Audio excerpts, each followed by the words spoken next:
good to see each of you here this evening. I have to say, I was a little bit disappointed that Ray didn't pick songs that went with the topic tonight, pornography. But there's just not a lot of songs, Ray, for you to select from. So we'll let that slide and let it go. I want to stand back from the mic. I was told this morning that it was a little loud. Of course, I was also told you just have a big mouth, but it could be that's the case. But it is a difficult thing, I think. Some of the things that have gone wrong in our culture, some of the extremes to which people have gone, that creates problems for our Christianity, are not dealt with by name. And this is one tonight. And I realize there's probably a portion of you in here to which this doesn't really apply so much. I'm sure pornography does not impact a great number of you, but I still think it's a very productive study by virtue of the fact that there are some things about the evil of this curse, this sickness, ailment of our culture, from which we can take several examples and help our own spiritual lives. It's frustrating in our culture how much our culture is sexualized and how terribly perverse a great portion of it is. We have everything from the broadest extremes of what polite company would barely discuss to things you wouldn't even find written down that are going on in our culture. And it's hard to deal with that unless you go from the extremes to which these problems have been taken all the way back to the heart of the matter. And that's what I want to look at. In fact, that's the verse that I used, getting back to the heart of the matter.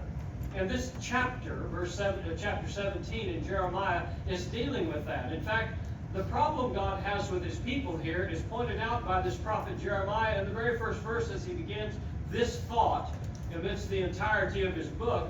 The sin of Judah is written with a pen of iron, and with the point of a diamond. It is engraved on the table of their heart. I've often heard people talk about the distinction between the old, the patriarch and Mosaic, old, and then the new covenant under Jesus Christ that we are today, saying one is all physical and one is all about the internal man, and nothing could be further from the truth. When God gave them specifics about what they should do, he intended for them to do it from their heart. Fact of the matter, Jesus would quote the idea of the two, of all the commandments and all the law and the ordinances, balancing on love the Lord God with all your heart, soul, and mind. That comes from an Old Testament passage. So it's not the case that God just brought the heart into the picture as he gets into the New Testament. In the Old Testament, here is where the key to our issues are. It's in the heart. As a matter of fact, further down in verse 5, cursed is the man who trusts in man and makes his flesh his strength, whose heart departs from the Lord. There was a recognition back even at this time that it's not just things you do, it's the fact your heart is departed from the Lord that is a problem. And of course, being balanced as God always is, in the next verse, 7, blessed is the man who trusts in the Lord, whose hope is in the Lord. Hope and trust are things that emanate from the heart. Now, they're manifested in what we do, and so that's what's interesting about the text that was read a moment ago. The heart is deceitful above all things, and desperately wicked. Who can know it? God does, and that's the whole point. God knows the heart. And so it is the case that he tests the mind, and that ought to be an incredibly sobering thought, because no matter what we display, and that's what he talks about a little bit later, our works are what we'll be judged on, and that's the manifestations of what's within our heart. But God knows the heart. He knows where all of these things we do have been sourced from. And so what we should correct, and this goes to the concept of pornography and the sexualization of all of our culture and how everything is so lurid and ugly in our culture, we as Christians ought to be pure. But the purity can't be something that is superficial. It must come from the heart. And that's the issue with a topic like pornography. Our internet has given us a false sense of security. Excuse me. And I have to confess, I have a son who is a computer guy, and he's nowhere near a nerd, trust me. He's the manly man, but he's a computer guy. And he has told me and showed me that the things people think they can do online and keep it secret are not secret. You know, the things that we, well, just as an example, and I just discovered this here not too long ago. We were talking with my daughter, and she said, yeah, be careful what you talk about, because our telephones pick up some of your conversation, and that's what the advertisements will be when it comes up on your phone. Lo and behold. It's amazing how Big Brother has gone into full force with our internet. But people think that we have this anonymity now online, that we can do things. There has been a rise in our country of pornography. I believe that contributes heavily to some of the crimes that we see in our culture now, much more prevalent than what they used to be.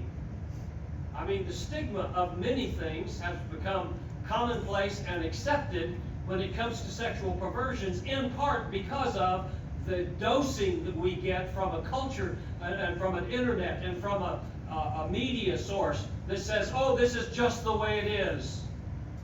But those are sourced from the heart. Those are problems of the heart, and that's where they start. Our heart needs to be pure.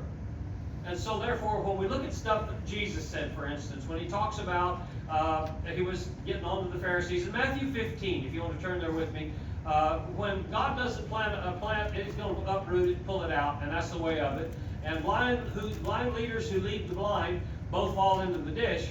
But Peter and the apostle were still struggling to understand the parables he was telling people and the disciples. And he says, Jesus says in verse 17, do you not yet understand that whatever enters the mouth goes in the stomach and is eliminated? This is such a physical manifestation of what people think is holy and not holy. You know, it's what you do, it's how you act, it's where you are. And yet he's saying, but those things which proceed out of the mouth come from the heart, and they defile a man. Why is that? Well, because it's the heart that is wicked, and it's deceptive.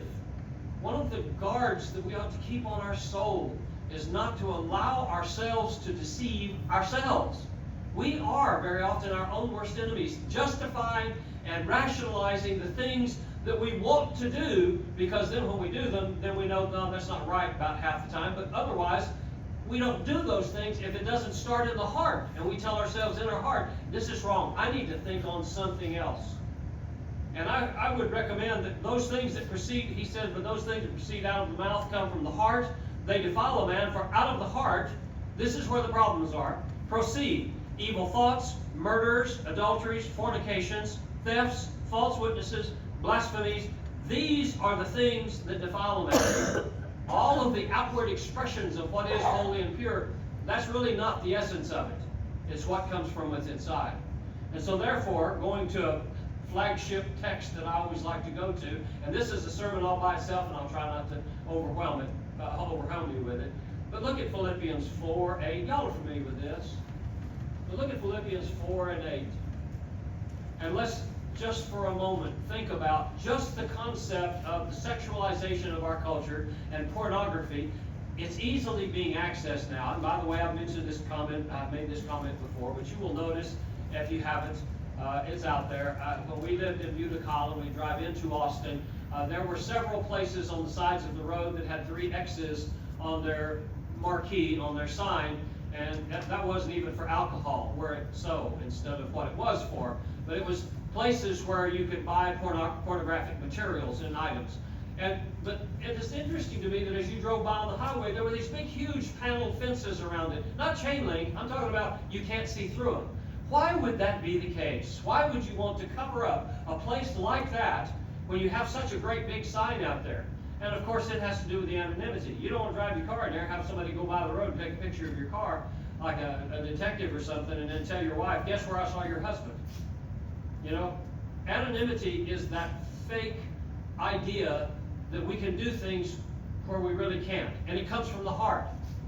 If we start with the heart and understand that it's the purity of the heart that we're looking at, notice what Paul tells us in Philippians. And this is something to which I refer regularly. I don't know how the temptation works in your life, but when somebody pops off to me, my first thoughts are not good ones.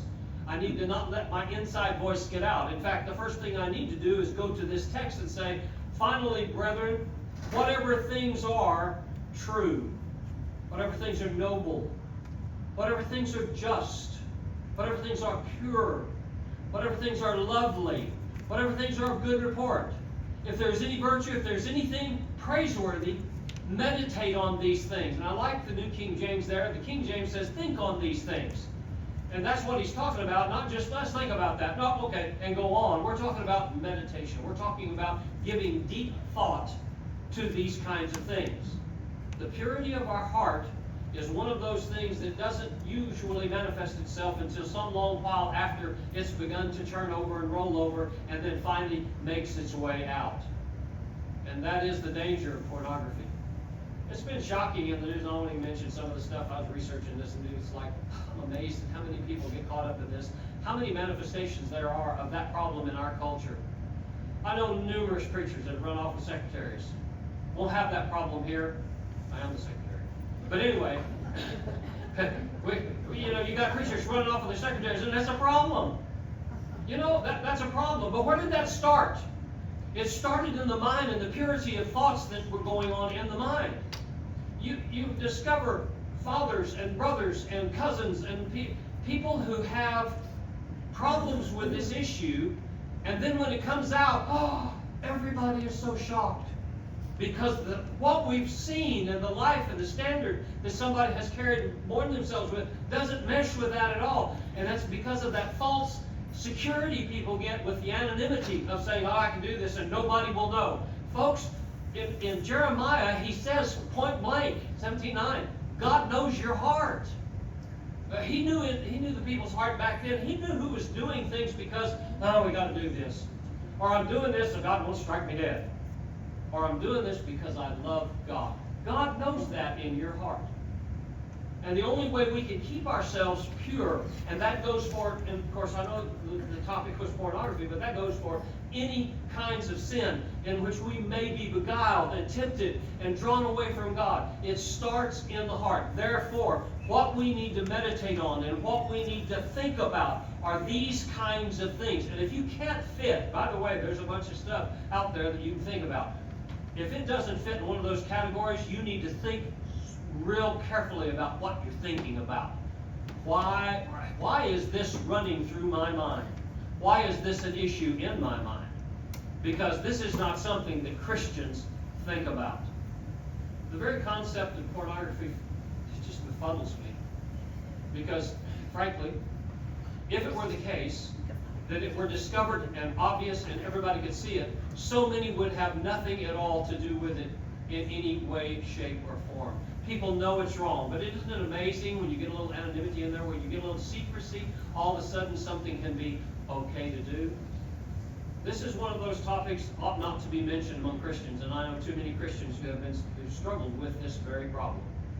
So I would encourage you, and this does not accommodate an invitation at all, but let me tell you, if your mind is not pure as it ought to be, you need to think on the right kind of things, and it will solve so many problems down the road as to what manifests itself when it comes out, even by accident. When that little inside voice gets out, instead of being inside, it will help you be a better Christian and less a deterrent to others and an encouragement and a disappointment when people find out what you've been doing when they shouldn't have to find that out because it doesn't exist. If you're not a Christian this evening, we offer an invitation. If you are and need to rearrange your life to be right, then we invite you to come as we stand and receive.